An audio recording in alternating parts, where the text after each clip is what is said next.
right, what's our next topic? Let's move on to something productive, and then we'll stop talking about first times. Oh, great! This one's going to start with so is your first time. Isn't it? So, Steve, Yeah. the Ford Pinto's in the driveway. Right. Tell us about your first time as a player and give some advice. Advice for other first-time players. Well, it's only fair we gave advice to first-time DMs. How about the players? 1, cut your DM some slack, especially if it's a first-timer. Yeah. Same thing. Fun versus rules. Lean towards fun.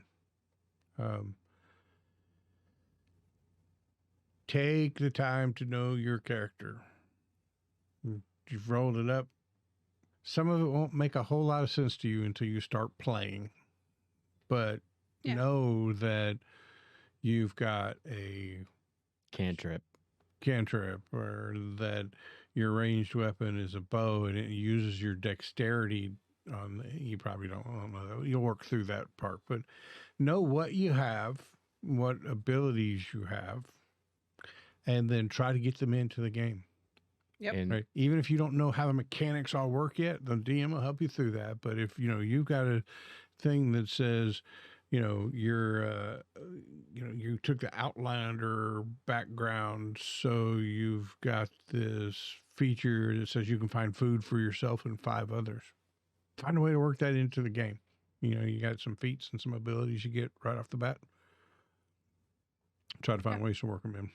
Definitely. What about you? You want me to go? I'll go. So, clerically speaking, not the class. I mean, like, as in, like, note taking. Words matter, Emily. I'm sorry. I really like to, when I first started playing, I would make note of the page numbers that my stuff was on in the book. So that if I did not understand how my bardic inspiration worked, it was on page whatever, and I could flip to it easily. That's a really easy way good advice to cut down on that, like, because it's like, was it under the class part or was it under the race part or special? I don't know, but it's on page 57. So take him just right next to whatever the thing is. Write the page number, just a little thing, and also make something fun, but don't make it overly complicated. Like, I don't suggest multi-classing. First-time players, I don't either. I don't think so. Don't make it, there's like a meme about like a mountain biking witch from the, from whatever, and you make this like super complex character that's all this shit. Classic fighter, classic, cleric, classic druid. Go kind of classic with it and have fun with the role play side and get complex with your role play as you go. But like, I wouldn't say go with like a super complex character build right off, because it takes a lot to learn how all these pieces, and like, I still don't play magic users because they're too freaking complicated for me. Like, I just don't get it. So find something that's going to be fun for you, but don't make it more complicated than it needs to be. Like, I'd go one step further and say, don't even buy the book. You can find most of it online. Yeah. You can find most of it online. You can go to a lot of libraries now will have D&D books. You don't have to buy any books. You don't have to buy anything but possibly a set of dice, and you could borrow a set of dice. Well, they have like online dice rollers. I don't know how efficient they are, but so Bearcules has been recruited to play with some first timers, and he's going to ham it up as their cleric. Nice. To me, that's a perfect marriage, right? If you got 3 newcomers and somebody who's experienced, give them like the cleric role or the wizard role. Especially the cleric, right? Because cleric's got to make decision. Got some decisions to make, and it's you at least some of the time you have to put yourself in a support role. Yeah. And if you've got 4 people who've never played before, and somebody gets the cleric role, and your job is to keep everybody healed up, that person may leave after a couple of sessions, like, this game's not as exciting as everybody makes it sound. Now. Having said that, I'll get some hate somewhere. Playing a cleric could be a really fun experience, and they're great in combat as well. So, yeah, there are ways. I'm just if you're brand new to the game and you've been told you're the healer, right? You almost got pigeonholed into Healbot. a way of role playing as well. So Yeah. Going back to your earlier point about knowing your character, cleric is a pretty hard one to know. There's a lot of stuff to that. There's a lot of spells. There's a lot of situational. Do I heal this person or attack here? So having a more experienced player behind that is something that Yep. makes a lot of sense. There's a website, and I don't know the name of it because every time I find it, it's on accident. But basically, it talks about different builds for classes, and it codes them by like it's color coded. Like really great for a rogue class, really okay for a rogue class. Like it's gonna have green next to dexterity because for a rogue, dexterity is your key thing, and you want your highest skill point. And it really breaks it down in a really digestible, easy to understand way of doing it. And I cannot remember the name of the website, but online, there's so many resources of people who've gone through and to put the time in to say, if you want to play classic rogue, here's some of the key things and some choices you can make to flavor it different ways. RPG bot. That one. And it's like, if you want to play a rogue that's sneaky assassin, kind of go this route. If you want one that's like ranged, strider, go this one. If you're looking for one that's more of, swashbuckling, go this route. And it kind of gives you a nice, easy trajectory to say, I want to play a rogue, but I don't know what kind. Well, this one sounds kind of fun. Let me try to do this. And it breaks it down. So online there's a ton of resources of people who have put in the time and play tested these things and know what's important. Because it's hard to know what's important in the first couple, levels is like, well, yeah, I know dexterity is important, but do I really need this feat or should I do this? And online is great. So I was just harkening back to what you said earlier that like online, there's many a lot resources. of tools out there. So many. D&D Beyond, Roll20, that'll even help you rolling up your character sheet. I think if you got the books, you owe it to yourself to do that first character on some paper using the book Because it's fun. and walking through it. But More than likely, someone else in your party will have the book. Mhm. And I highly suggest doing paper as well. You just really like paper over. I really like We do paper like over paper. like Paper's just messy. Roll20 or something like that. Just it's more satisfying to me to have that character sheet, and then like 5 years later when I'm doing a campaign, I might find that character sheet and be like, "Oh, you can go into this Guess campaign." who's an NPC today? But yeah, I mean, and have fun with it. Remember that it's a game and your character's not going to be perfect. We've been playing for years, and I've managed to make an absolute cluster of a character. And keep in mind the Will Wheaton rule. Don't be a dick. Yeah. Don't be a dick. Absolutely. Yeah, we can do a whole segment on that. But for the new players, right? If you're watching this because you're about to play D&D for the first time, advice for new players: it is a team game. It is a group game. If you find yourself hogging the conversation, always demanding that the group do things the way you want to do or whatever, you can take a step back. Let other people have their moments. And if you say, I'm going to kill all the orphans, and you look around the table and everybody's staring at you like you just said you're going to kill all the orphans, maybe you can tone it down a little. Yeah. There are very few reasons why you should ever say, well, it's what my character would do. Very few reasons. Usually it's something funny, like hitting on the barmaid. Well, it's what my character would do. Killing all the orphans. Well, it's what my character would do. Not a good situation. You shouldn't put yourself there. Don't be that dude. It's something that should go through your head every now and then. What would my character do? But if you've ever got to tell the DM or the rest of your players, it's what my character would do, You're wrong. you're the asshole. You're the asshole. Yeah.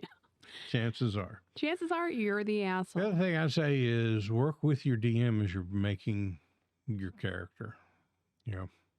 One, the DM's going to know what everybody else is working on too, so he can help establish some party balance. So if you're like, I don't know if I want to be a wizard or a fighter, and the DM knows there's a barbarian and a monk in the group already, he might say, try wizard out. That'd be great. It'd be a good fit.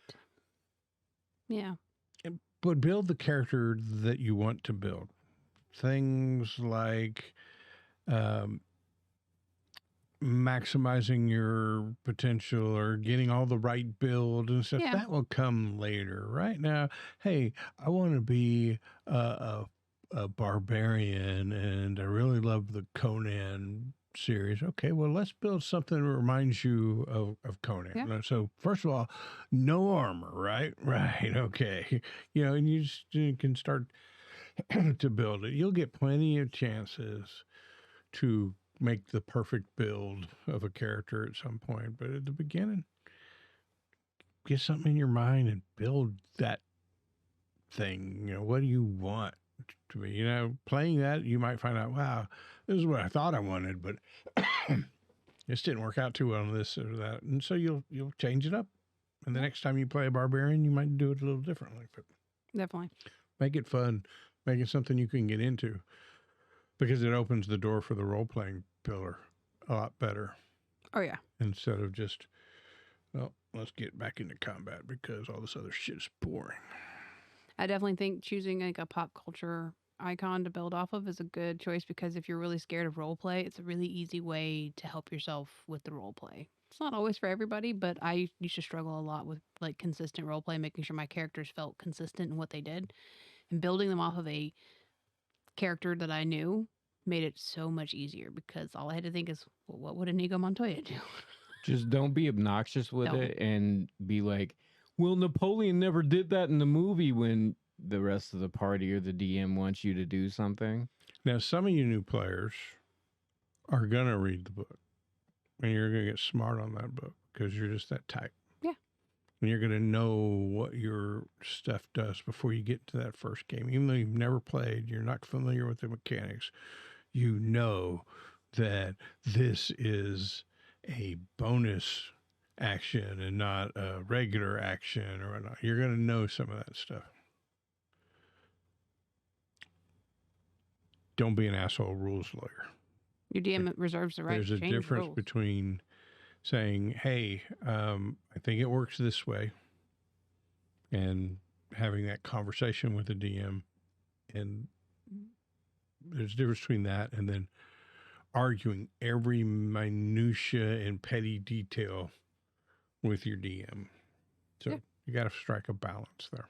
And like we've gone over a few times at our tables, if you're going to know the rules when your character benefits from them, know them when it doesn't benefit from them too. It's got to And be a two-way street. it's got to be a two-way street, because it gets annoying for the DM when every little thing for you is being called out, but when something isn't for you, it's, oh, we're not going to talk about it.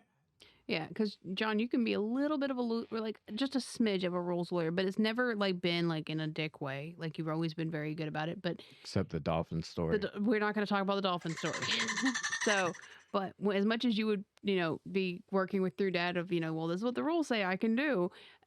If dad hits you for something and he was like, okay, it does 15 damage, you're like, actually, because of this, it does it for 30. Like, you would be very honest with that up front. John is always both sides of it. And so in my mind, I don't know, rules lawyer has a bad connotation. When somebody is willing to walk the rules for both sides, to me, it's not even rules lawyering anymore, because a lawyer is an advocate for one side and one side only. It's more like a rules judge by that point. You're looking at both things. You should be a rules arbiter. There we go. There we There's go. a good one. That's your new title, rules arbiter. The other thing is there's a lot of rules in the book, and we've run into this many times, that are open to interpretation. And you take this situation that's happening at our table right now and take this rule and apply it in there. It's not always a perfect fit, right? It seems like because they said this about this other thing in the book, that therefore it ought to be like this and this thing, right? And so reasonable minds could differ on that. So Yeah. make your case, let the GM make the ruling, then shut the hell up. Exactly. Play the game. That's what Bear Keeley was just saying, was that sometimes DMs will try to mix up the rules and things like that, but bring it up. If they don't want to run it, let it go, and then you can talk about it civilly after the game. Do not drag Right. down the whole game for everyone. If you really feel afterwards that, like, I really feel like I didn't get a chance to do what my character's allowed to do, bring it up afterwards. Hey, man, remember when that thing? can we go back over that? Because I feel like I may have missed out on being able to do what I need to do. And I just want to make sure me and you both are on the same page in the future because I want to be able to use that right. Yep. Talk to him about it civilly. It's no big deal. We had a couple moments in the Whitechapel game where you like roll me a notice. And Right. I'm asking for rules from other games. So to Beer Killy's point, exactly right. And how many times have we talked about, hey, I think bringing the luck or sanity mechanic in from Call of Cthulhu into these or other making games an investigation would be skill. right. Would be really cool. So the DM has to have the the ability to do that. But the game's a lot more fun when the rules don't come into play. Right? It just happens, and we all become just accustomed to the mechanics and how the game goes, and we never have to stop and say, well, what does the rule say? When you're first timer, it's going to happen. So just remember, be respectful about it. Make your point, and if the DM rules against you, let it go. Let it go. Move on, and then, as Beer Kelly says, have a civil conversation with them later. Say, hey, everybody else is out of the room or whatever. I'm not trying to embarrass you in front of everybody. But I think, they probably would go this way. So